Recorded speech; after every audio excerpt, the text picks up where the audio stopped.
Can you describe a typical PK analysis project and what that entails? Sure. I think maybe to start with a simple single ascending dose study might be a good example. So usually we would prefer if we could sit down with a client before a clinical protocol is written to help them with the clinical protocol designs to make sure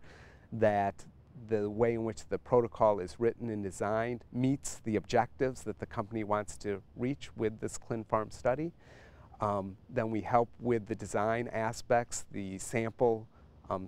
times, the type of populations that they might want to include in such a study, and operationally just designing the study so that it's easily done and collects all the data that is required for a robust analysis and meeting the goals that the client wants.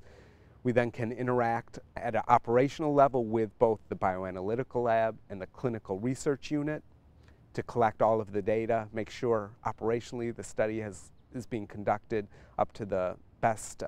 good clinical practices standards, and make sure the data is being collected appropriately. And then of course we will do both interim analyses during the study conduct to let the client know how the study is progressing, as well as at the end of the study when all the data has been collected, do a robust analysis of the pharmacokinetics, and if there's a pharmacodynamic component to that study, we can do a PK/PD analysis as well. And in the end, we will generate a full standalone report of that data, including a set of tables, listings, and figures that can be